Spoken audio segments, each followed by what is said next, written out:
वंदे संस्कृत मातरम। सभी को नमस्कार। तो कारक प्रकरण से संबंधित कुछ प्रश्न मैं आपके सामने उपस्थित कर रहा हूं, जो सभी प्रतियोगी परीक्षाओं हेतु उपयोगी रहेगा। तो देखते हैं, प्रश्न आपके सामने उपस्थित हो गए हैं।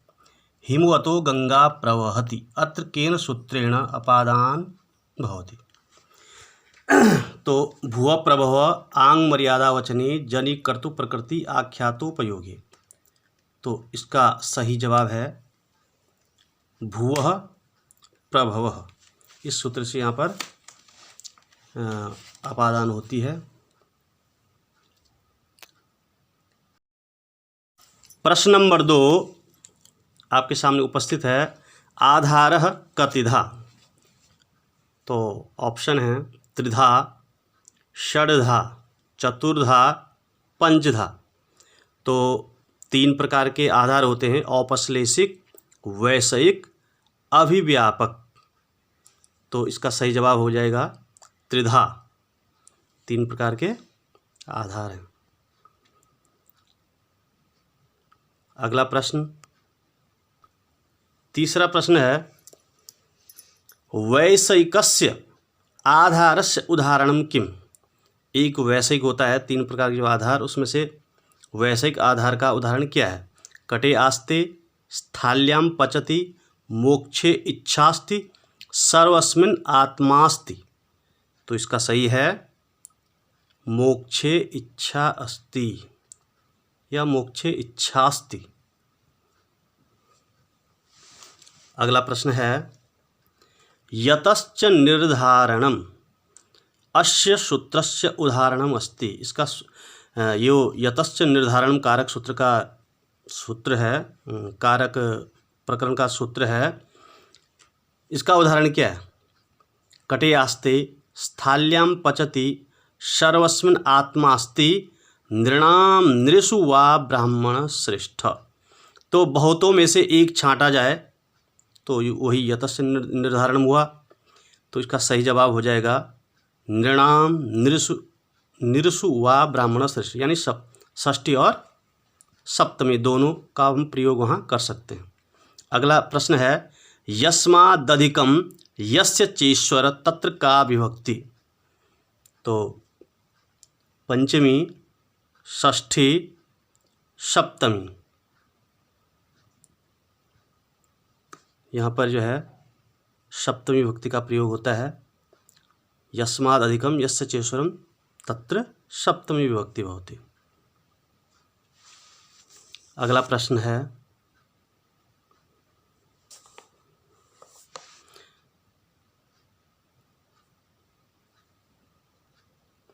स्वामी भाव संबंधे अधि कर्म प्रवचनीय संज्ञा केन सूत्रेण विधीयते।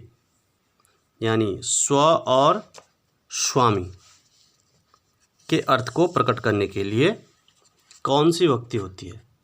नहीं, यह जो है अधि की किस सूत्र से कर्म प्रवचनीय संज्ञा होती है? विभाषा क्रिय अधिस्वरे नक्षत्रे चलुपि प्रसितोत्सुकाभ्याम। इसका सही जवाब है अधिरीश्वरे। अगला प्रश्न है चर्मणि द्वीपिनम हन्ति कस्य सूत्रस्य अथवा वार्तिकस्य उदाहरणम। किस सूत्र का यह या वार्तिक का उदाहरण है? तो इसका सही जवाब है निमित्तात् कर्मयोगे। ये वार्तिक है।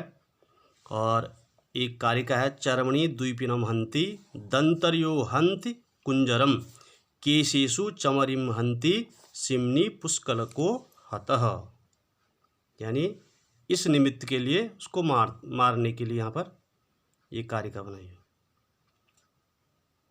अगला प्रश्न है सर्वस्मिन् आत्मा अस्ति कस्य आधारस्य उदाहरणम अस्ति। क औपश्लेषिक, वैषयिक, अभिव्यापक, कस्यापि न। इनमें से किसी का नहीं। तो इसका सही उत्तर है अभिव्यापक।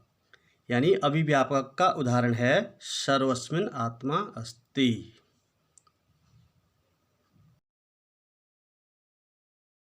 अगला प्रश्न है निर्धारणमानस्य यत्र भेदा तत्र का विभक्ति।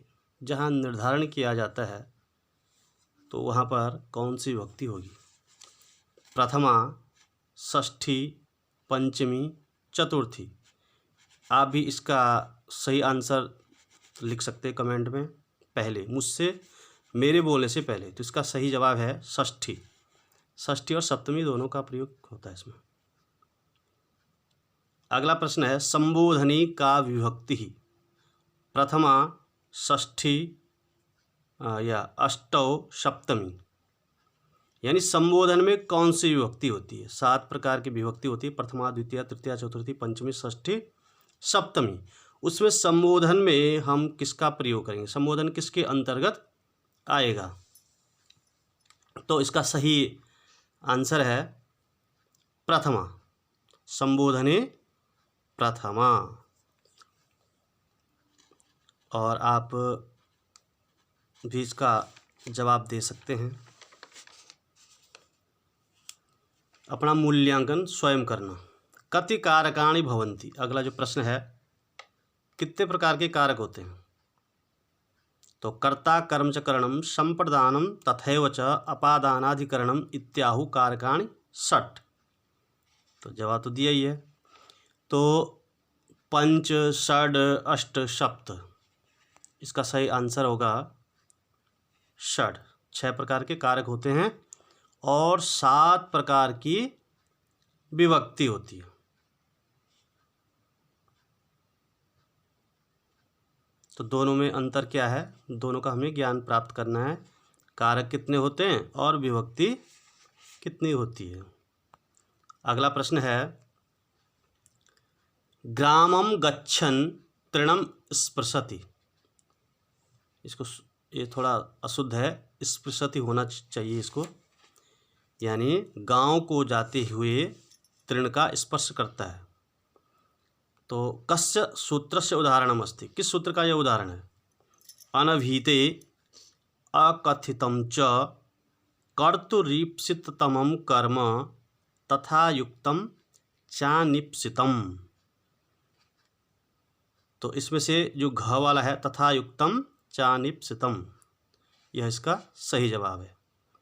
यानी अनिप्सित अर्थ में भी कर्म होगा। अगला प्रश्न है अधिपूर्वाणाम येषाम आधारः। यानी अधि उपसर्ग पूर्वक अगर हो तो आधार में क्या होगा, कौन सा कारक होगा। तो प्रथमा यानी कर्ता कारक, ख है करण, ग कर्म और घ सप्तमी। तो अधिसिंगस्थासाम कर्म, तो यहाँ पर कर्म हो जाएगा। वैसे आधार की यहाँ पर सप्तमी विभक्ति होती है, आधार में सप्तमी विभक्ति होती है, लेकिन अगर अधि उपसर्ग पूर्वक हो तो कर्म होगा। जैसे हरि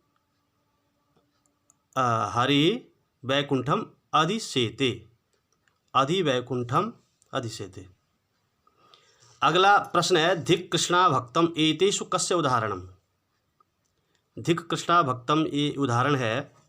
तो इनमें से जो 4 आपके पास ऑप्शन है, इनमें से किसका उदाहरण है। उपान वध्यांग वश, अभित परित समया निक्षा हा प्रतियोगेपि उपसर्वतसो कार्या धिगु पर्यादिषु तिषु द्वितीया मृतांतिषु ततो नेत्रा विदिशते अभिनिविशश्च। तो इसका सही है उपसर्वतसो कार्या, इस कारिका का यह उदाहरण है। अगला है करण कारक केन सूत्रेण विधीयते। जो करण कारक है, ये इन 4 जो ऑप्शन है इनमें से किस सूत्र से होगा।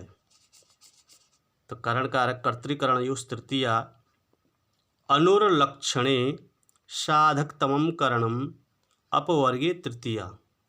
इसका सही है ग साधकतमं करणम। अगला प्रश्न है हेत्वर्थे का विभक्ति। हेतु अर्थ में कौन सी विभक्ति होती है। और इसका सही है द्वितीया है या तृतीया है या चतुर्थी है सप्तमी है। तो यहाँ पर तृतीया विभक्ति का प्रयोग करेंगे। हेत्वर्थे तृतीया। तो इस प्रकार इस वीडियो में 15 प्रश्न हमने कारक प्रकरण से लिए हैं सिद्धांत कौमुदी के अनुसार। आगे हम समास प्रकरण से या अन्य प्रकरणों से कुछ और प्रश्न आपके सामने रखेंगे।